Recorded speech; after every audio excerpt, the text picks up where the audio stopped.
Bonjour, aujourd'hui je vais vous proposer un roman passionnant avec une touche d'originalité, Mes 30 Glorieuses d'Anne Gallois.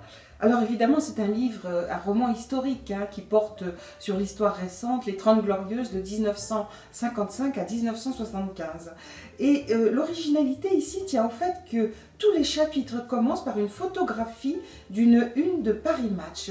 Et l'autrice, qui est aussi journaliste d'ailleurs, eh bien, elle commente ces unes pour nous introduire dans la vie d'une famille bourgeoise traditionnelle de province.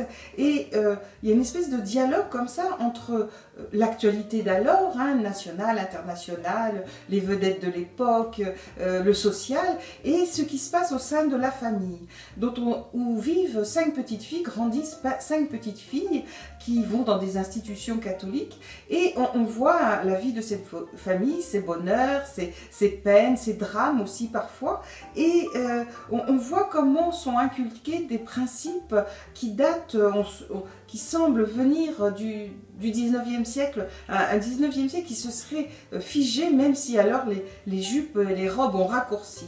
Et parmi ces petites filles, l'une d'elles, la narratrice, a un tempérament rebelle.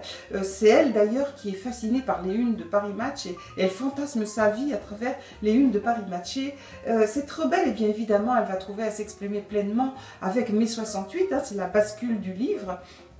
Et là nous sont relatées toute la révolte de l'époque et la façon dont la société a pu évoluer suite à ces révoltes étudiantes et ouvrières.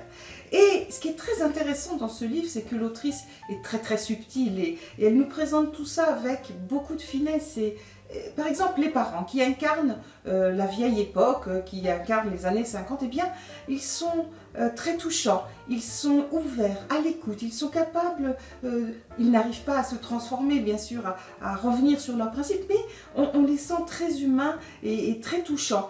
Et pareil, plus tard, quand la jeune femme se révolte et épouse Mai 68, eh bien, on voit qu'il y a un conflit en elle avec les principes qu'on lui a déjà inculqués et qu'il a constitués. Puis, c'est pas hasard si ce sont des petites filles, il y a l'évolution des femmes. On voit comment parmi les 5, eh bien, 3 vont épouser le modèle de la mère, vont se marier, avoir des enfants, ne vont pas beaucoup faire évoluer les choses, alors que, évidemment, l'héroïne ici, Margot, eh bien, elle prend sa vie vraiment avec beaucoup de liberté et d'autonomie.